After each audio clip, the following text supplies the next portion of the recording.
All right, so this chapter is going to be talking about the breakdowns and second pass. And second pass is, as far as animation goes, it's like first pass, second pass, polished pass. Second pass is can be a little tedious, right? When you're working on your first pass is generally where the kind of meat of what you're trying to convey is.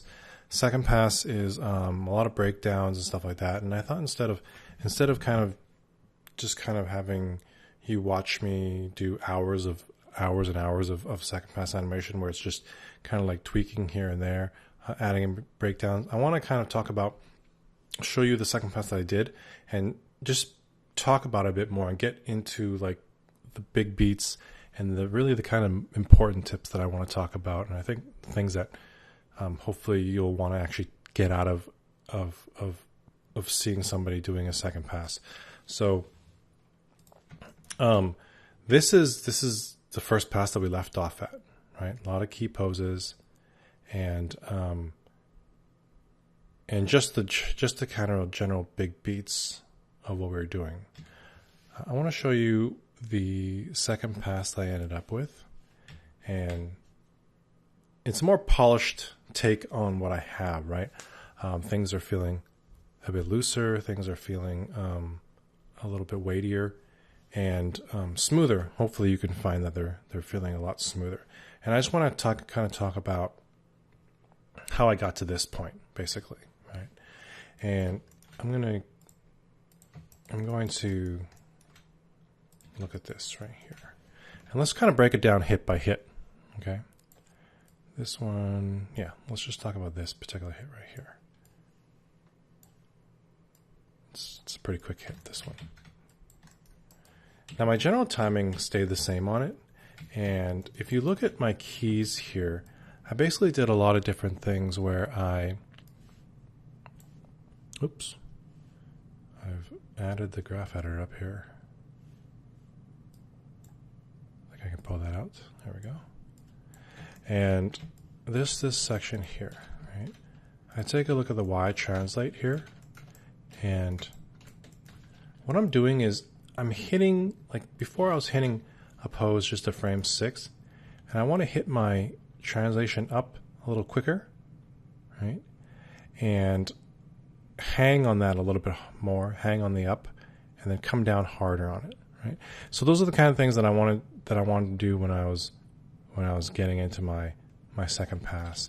And then with the feet, I do things like this where initially both feet were keyed on the same as the hips. And what I'm doing, I do this a lot where I want to like offset the feet so they don't land at the same time as the hip.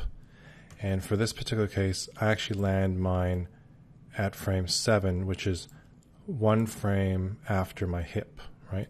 One frame you're thinking, oh, no, what's the big deal? Even one frame or 2 frame offset can tend to help things a lot. So when I hit here, and then this foot actually starts rolling a little bit late, right? So that thing starts to hit. So initially, if you look at my other pass here at frame 6, everything was hitting at the same frame, and everything was hitting at the same frame here. Now frame 11 I want to talk about a little bit more. This was in my initial frame 11, and when I take a look at this frame 11 here, my new one, I'm a little bit higher, right? I'm a lot higher. I'm a bit more leaned back. And what I wanted to do was I wanted to like lag this a bit more so I can get into this quicker. So you can see this is a big difference that happens, right? If you talk about the spacing of, I don't know, like my head, for example, you'll see that my head spacing is fairly even, right? But when I get to this hit here, it's a big jump, right? So I'm going back, spacing, and then bang, I hit hard in that spacing there. And that's basically me being like, oh, when I get into my second pass, I'll keep it smooth, and then drop down my body to hit more, right? And that's the same with the sword. You can see the sword is all the way back here, and then over one frame, it just comes down and hits on it. Right? And then I tend to do an arm pass where I lag certain things. So if you see the turn off my geo.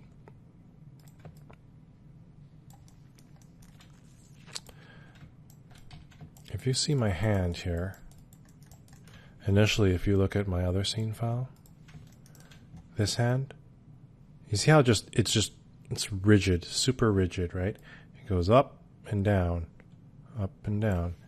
And if I look at my other one here, I've started to do things where I lag it. You see that kind of drag that's happening down here? Like I drag it like that, drag it, and then as it comes up, I pop it so it overlaps there like that. And then I will kind of let it sit there. So those are the little things that I want to do too. I start to overlap and offset these arms. So maybe that when it comes up like this, maybe I'm kind of dragged down like this. So it drags. And then when it comes up here, maybe I take this one and just overlap it like that. So it kind of goes drag and then pops up like that. Right? So that can feel good. And I basically do the same thing with my head too, where it's like as I'm going forward, I start to lean it back like this, right? It's going forward, I lean back. Before it was all leaned forward like that. Drag and then come down on it like this. This one could probably even be popped down even more like that. So it's like pop and then kind of coming up like this.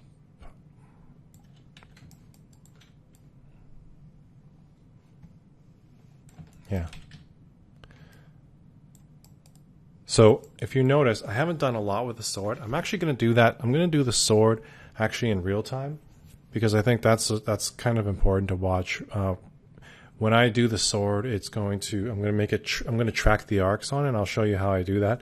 And that's kind of like the finishing, polishing pass on things.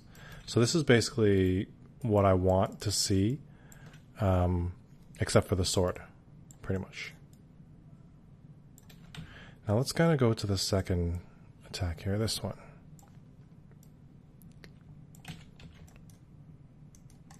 So this one I think turned out really well too, and it's the big reason why I think I'm hitting what I want to see on it is that this knee looks a bit broken here. I might need to change that. Kind of come down. Let me show you what this second hit looked like.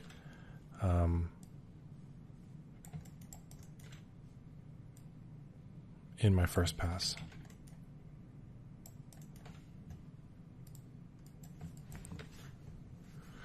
It was generally headed in the right direction, but there's a couple things that bothered me with this, which was that my takeoff didn't feel very high, and even my in-air, I felt still very grounded, and I wanted to get that more of a vertical, right?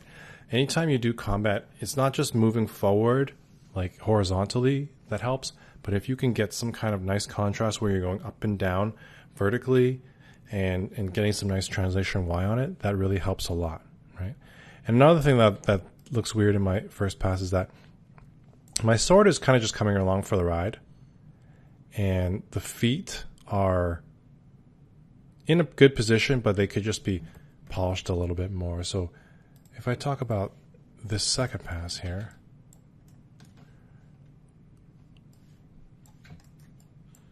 what I did is I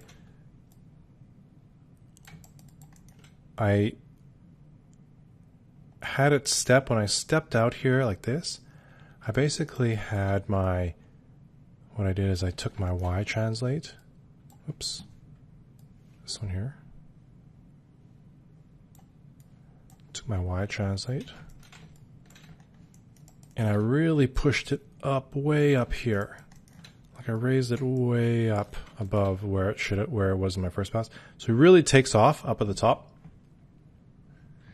And And that means when he's up this high, he comes down a lot quicker, right? So, or he covers more distance when he comes down.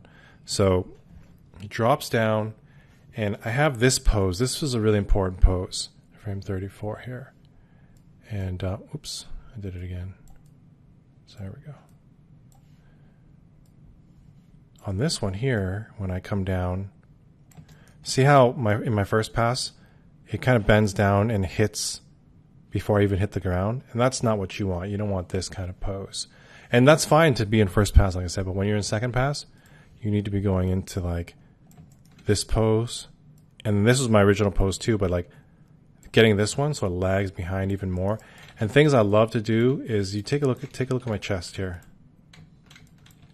Look how stretched it is here. I'm really pushing that. And for stretch, I like to do things, I'd like to stretch things like that anytime I'm going up or down. And as long as you're not stretching for more than like 3 frames, you're in good shape. Like people don't generally see stretch that happens in 3 frames or less. So you can see in here, here's a good example of maybe what I'm trying to do is like, I hit this pose here and then 1, 2, not even. It's just like really 1 or 2 poses here where I'm stretched, right? And I'm talking about extreme stretch. Like even right here, if you look at my values on my translation, I have translation values. That means this whole time I'm up in the air, all these frames, I'm actually translated up like this. But as long as you're not going crazy where you're kind of doing stuff like this, no one really notices that you go off model like that. So in this pose, even when I hit here on my way up, I'm going from 0 translation here, you see? Over 4 frames, I'm translating up just a little bit like that. And then I kind of stay translated up just even a little bit less. So this whole time I'm in the air, I'm translated and then still up, and then I kind of squash down on it, right? So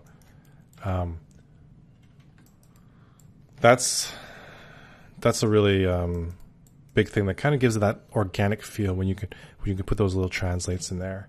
And I want to talk about the feet too. My feet, what I'm doing on the feet here is I'm really trying to hit these really iconic poses up at the top here. And when I go into this one, it's like a switch, right? So when I hit at my first jump, this foot is up, right foot up, left foot down. When I switch again, right foot down, left foot up. And that's where I feel like I can get one foot going up, and then as one foot is going down, the other foot's coming up, right? And if you can get that happening in any kind of jumps or motion, you're in really good shape. You don't want any motion where both feet are going up and both feet are going down at the same distance. If you can try to change it so it's like one's going up, one's going down, and then here as I'm turning, this right foot's going down, this left foot's going up, and then you can see how quickly even here, like that left foot is dragged back like this, but it catches up pretty quick over like 2 frames, lands with it, right? And I actually changed this pose too so that it lagged even more. Like I'm basically kind of like, look at how I'm kind of breaking the spine a little bit like this. So it goes like this, and then I flip it down like this.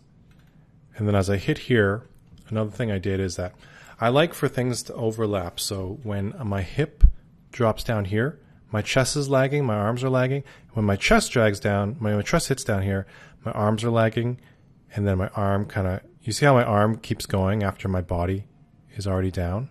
Even my head, look at the way the head drags and then continues to go across like this, right? And that gives me right into this. So if I just looking at the settle, see how the settle, it kind of has like some cushion to it and it has movement to it. If I go here, my first pass, it just kind of sticks here. And that's totally fine, but it's like when I stick here and I move to this next one, I need to kind of do this where I rotate off. Even just doing this quick rotation like this, you can see, oh, sorry, I didn't do that. Even doing this quick rotation like this and kind of coming down on it, check out what happens when it just kind of looks nicer. It's just like it kind of comes in and then settles and then goes out, right? Nothing just kind of, if I undo this, nothing just Nothing just hits like this and sticks, comes up. Right? And that's a big thing to do in your second pass of animation. And I want to talk about the sword as well. Like I very consciously drag the sword behind, and even when I get to here, I'm dragging the sword. I'm dragging as much as I can. I drag it until you can last frame, even dragging it right here, and then bang, I come down hard on it. And that's the same kind of thing where it's like the spacing of the sword is also even here, and then big jump right there, right?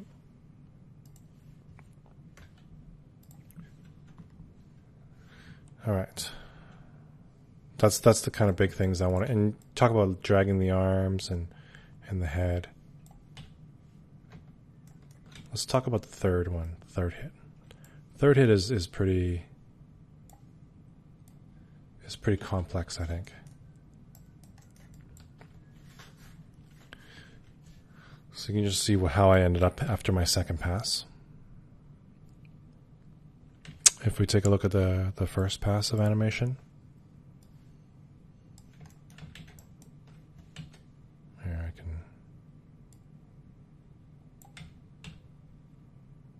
So it looks actually fairly the same. Like my big beats are still here. It's just kind of like fleshing out what I wanted to kind of polish more on. And if you look at this particular one, the poses hit and kind of stick up in the air. And that's kind of what I want, but I want it to stick but still feel organic, right? And how I go about doing that is, if I take a look at my hips here, this right here, when I go up, you can see I tend to like, I don't keep it down like this where it sticks in the same plane. I keep it so that it goes up and it keeps moving up just a little bit, right? And even when I get to this one here where I shoot up like this, I keeps going up just a little bit, making sure that my arms and legs are following with it, right? And I want to talk about the actual hit itself. So, well, before I do that, let me talk about the takeoff here. Right? When I take off, I'm doing the same kind of thing that I talked about with the spine, where when I'm translating up, or when I'm translating my jump up, my spine. Take a look at this. I love those snare frames. If you can do it, like right in those moments of takeoff, and then if you look at when I land, same kind of thing. This whole takeoff thing, this whole landing thing, like I said, 3 frames-ish, right? So I go 1, 2, 3. I'm actually at like 4 frames there. But it still feels like when I come down, it feels nice and organic when you can do that, right? So like I make sure that my feet are landing first and that my spine is really stretching out quite a bit. And then I do the same thing as well with my feet, with my head. I drag that head up. And I even do it with my arms here. You see the arms? Take a look at the translation values here. They are translated up as well when I stretch these.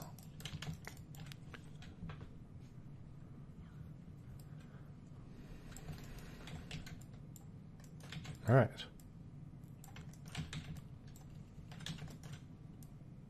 Oh, this is the part I want to talk about a lot, which is this. Let me go to my first pass and just show you how it changed. This from 59 to 63, it's me shooting down like this. And there's no in-betweens here, right? It's just kind of like going from this pose to this pose, knowing that I want to make it look like a throw. So how I ended up doing that was going from here into there, and this is how I did it. One frame, I really broke the rig where I was starting to move forward, so you could see my hip is moving forward like this, but this upper body is dragging back like that to make it look like, yes, my body's moving forward, but my hip moves back. I'm sorry, my spine moves back, my head drags back, my arms are dragged back, this arm is translated, right?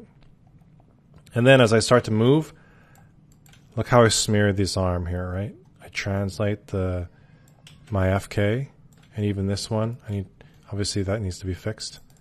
But once I shoot down here, look what happens between here and here. I actually do this a lot where I overshoot my pose and then I come back to it. So like by overshooting a main LL, I like overshoot the arm and then come back like that. Kind of like an elastic band. It goes boing, comes back like that. And that's just me being like, I do that for punches and stuff too, where I overextend my fist and then come back to where I have a cool fist pose, but like I overshoot it just for one frame. This doesn't necessarily look better than this. This actually looks, I think this looks better. This looks like too extreme, but as long as I'm doing it over one frame, like boop, and come back to it, and when I watch it, I just kind of get that impact on it, right? And that's what I like. And if I look at how I'm coming down on this, I hit, and then I just kind of float down, and I realized that I needed an in-between pose, which was going to this one right here, right? So I actually went from here to here. I'm sorry, here to here. But I added this pose where I kind of compress really quickly, even over 2 frames. I compress and then I take off, right? It felt better than just going from here to here, like just dropping.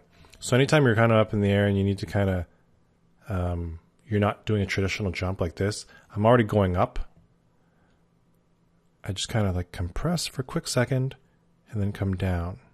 And if you look at things that I try to do, check out this arm here. I try to draw like a nice curve there where I'm moving my arm a bit.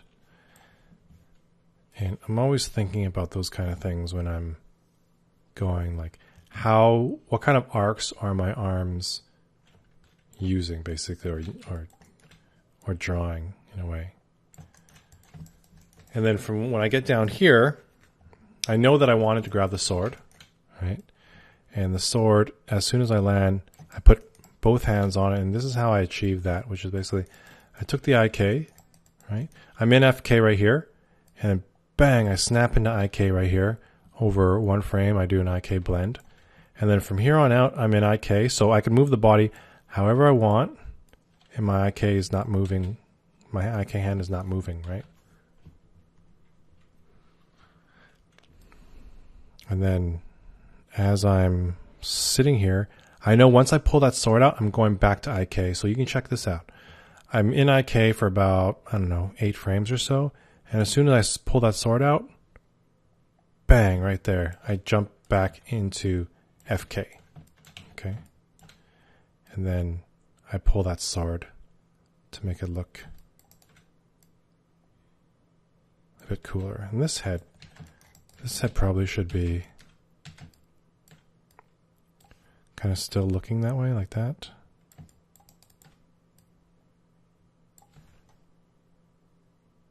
Even this one should kind of be like,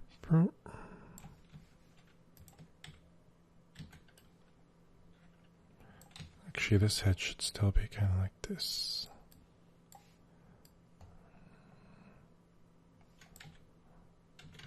There, that's better.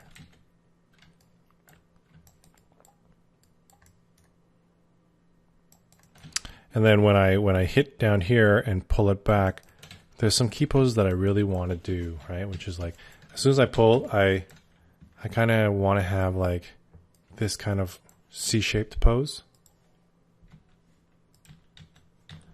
And then when I get over to here, I am still kind of like in a C-shaped type pose. And then it's not as obvious, but I kind of want to bend the other way on this side. So that gives me that like switching the C shapes where it's like I'm using force to pull it this way. And then once I'm there, I'm kind of like, whoops. I'm kind of like, if I were to exaggerate, I'd do it something like this where I'm like, whoop, kind of come like that. but that's too cartoony, so I undo that to just make it more subtle like this.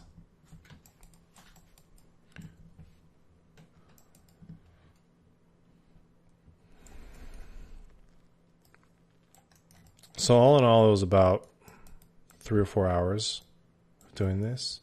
And I think, like I said, I think it's more educational for me to talk through this as opposed to just having you watch it. And those are the kind of big beats that I want to do. What I'm going to do is I'm going to go back into real time where I talk about the polish posing and all that stuff like that. Because that's going to be really, I think that's important too. Because that's kind of what I feel like separates animation, right? From good animation to potentially great animation is like, how much can you really kind of like put that polish pass in and put those arcs in and stuff like that. So I want to touch on that because I feel like that's not something that necessarily gets talked about a lot. I'm going to really focus on that with the sword and maybe even the arms a little bit, but particularly the sword, getting the sword feeling nice and has really nice arcs and spins to it. And even when it gets thrown down here, what can we do to like make that feel nicer? And I have some tricks that I can talk about, which is like using some smear frames and stuff like that as well. So yeah, that's what we're going to get into in the next chapter. This was kind of like the second pass, big beat overall, talking about how we moved from first pass, second pass. All right, polish pass coming up next.